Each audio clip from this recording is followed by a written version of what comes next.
Easterseals is working with the disability community on a new multimedia report in which this conversation is a signature element that takes a deep dive into the current state of disability inclusion in entertainment. This project builds on the 2018 report Easterseals did in collaboration with Variety called Abilities Unlimited: How People with Disabilities Are Helping Hollywood Win. And today, we are here with several disabled people and allies that are in the entertainment industry to discuss. Casting, of course, is the first place to start. Authenticity to me is, yes, casting disabled people in roles that are disabled characters, but on top of that, expanding and opening minds into why can't this character be disabled?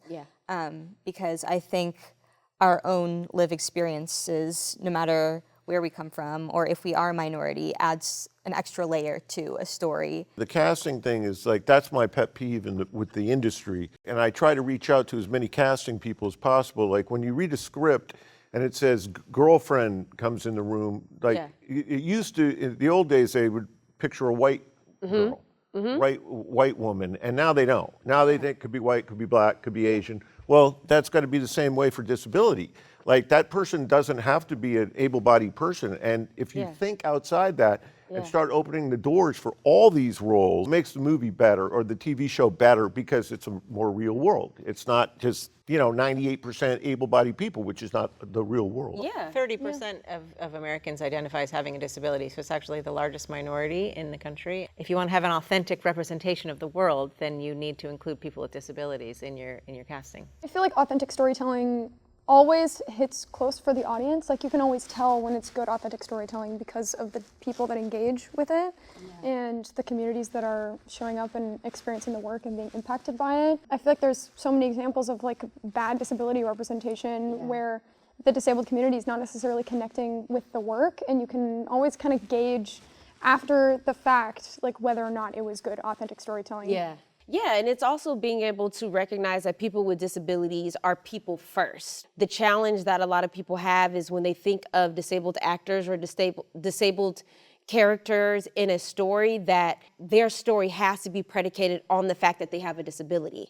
So I think that ultimately ends up being the problem, is like this separation between the humanity of a person with a disability and other people. Nobody has ever educated anybody on disability lifestyle and just the existence of us just trying to maneuver through the world.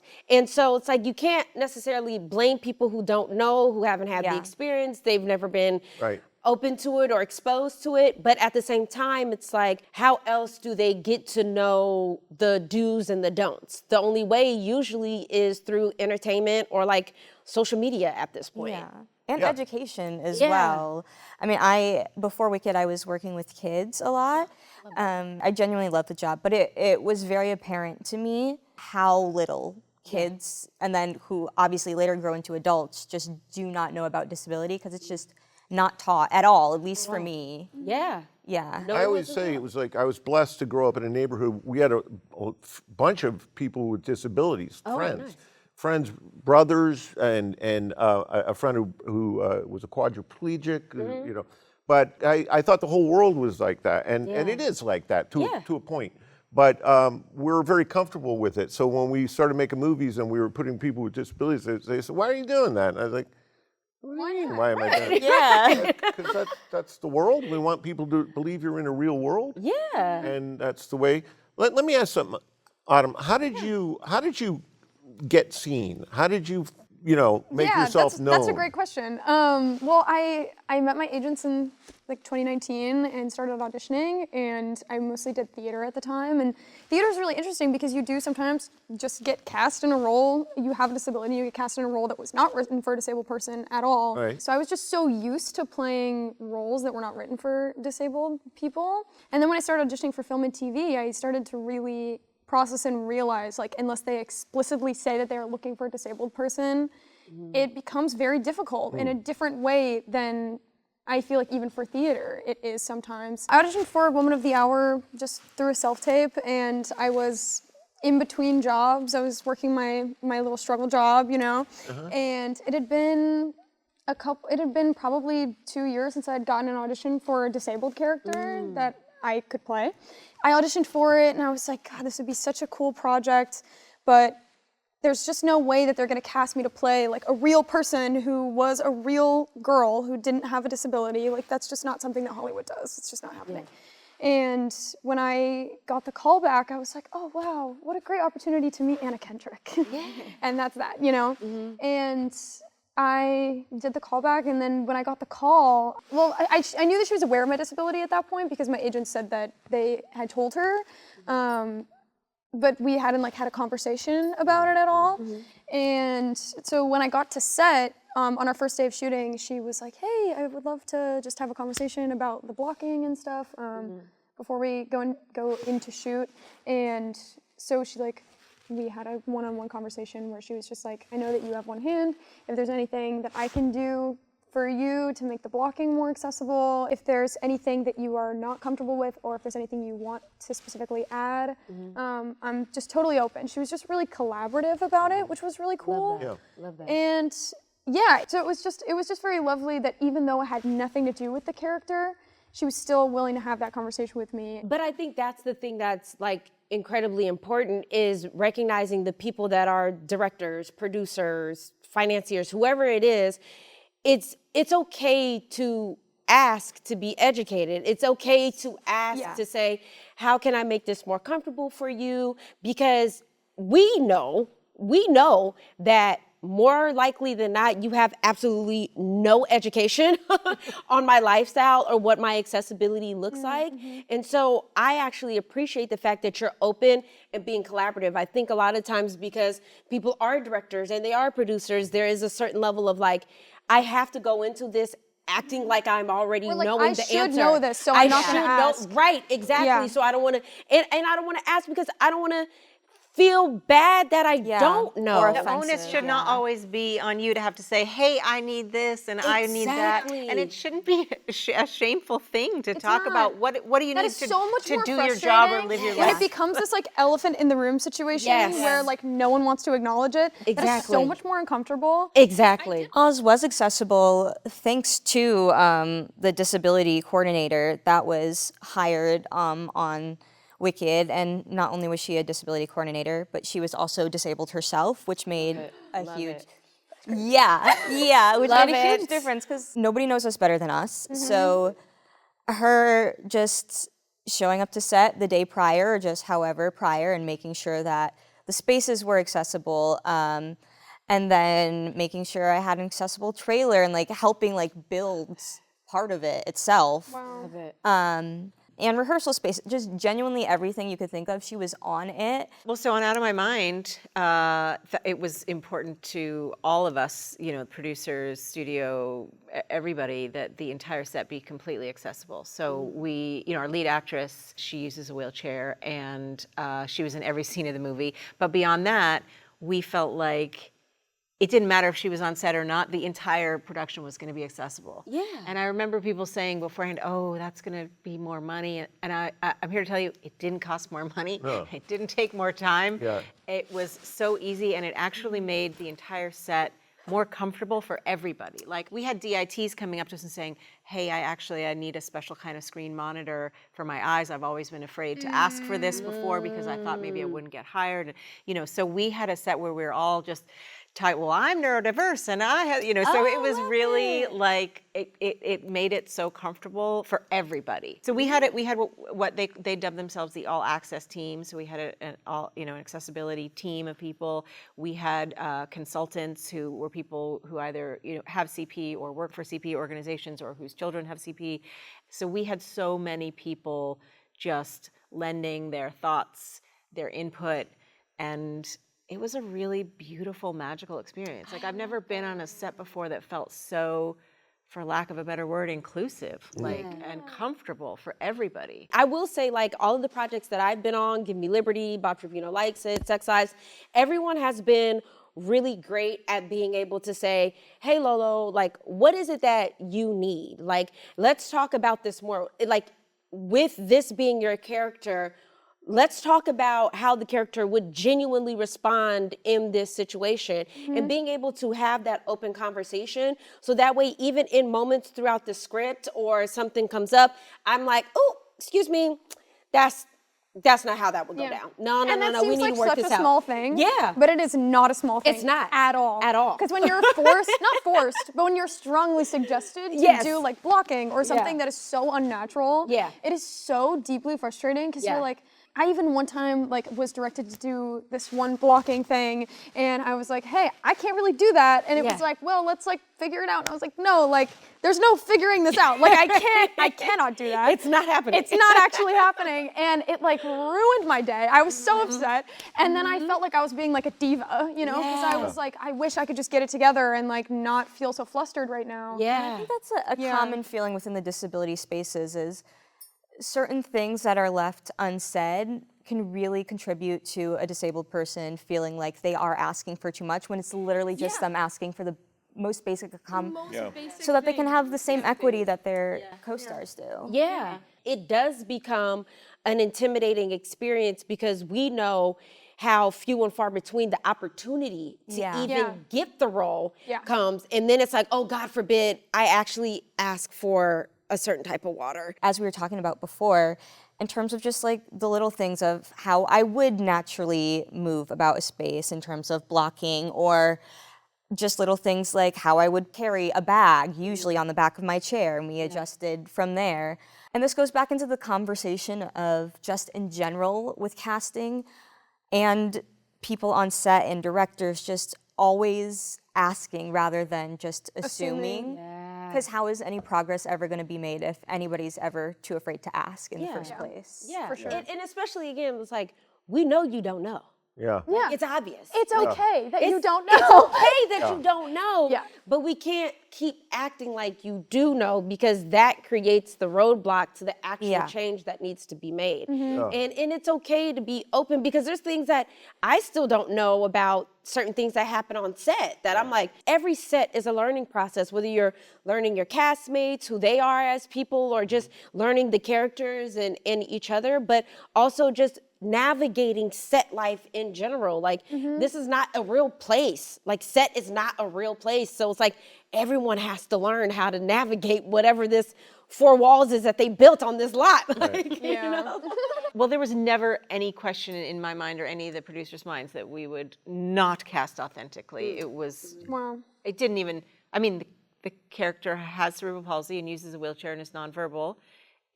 I don't think it ever crossed any of our minds to not cast somebody with CP and who used a wheelchair.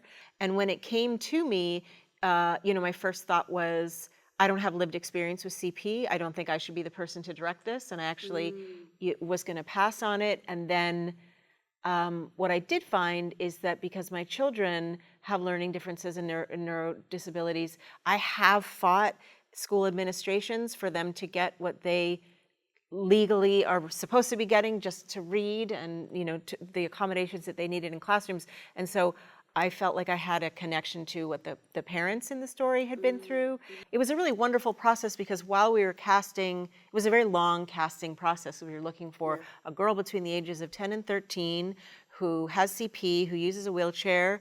I started out looking for somebody who was also nonverbal and used AAC. We didn't get a lot of submissions, just, you know, and I think that is largely due to the fact that maybe young kids who have CP, they don't see themselves represented up on screen, and so they don't think, oh, I could maybe be an actor. But we can think about authenticity being where everybody has a story inside of them, and everybody should have this space and the time to tell their own story, you know, and what that means is that I do hope that the next movie gets made by somebody with CP, you know, who can make it even more authentic. I would like to see people who identify as having a disability feel welcomed into Hollywood and feel like they get to tell the stories that they want to tell that are not just about their disabilities. Absolutely. That are about their lives. Yeah. I think that the industry is slowly moving in the right direction.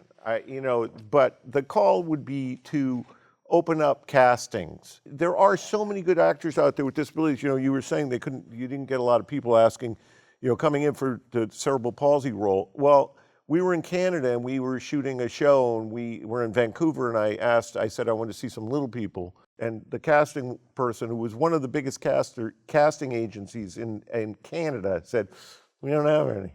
I said, "What do you mean you don't have any?" He says, "We have no little people actors." I said, "Yeah, you That's do. embarrassing. Yeah. You just don't know about them." Yeah. And I remember, by the way, the woman was extremely embarrassed, and she's gone way out of her way since that time. This was like 10 years ago. And by the way, this is a tribute to Easterseals, which was, I remembered some actors. So I said, "We'll fly them in from the States." And we did.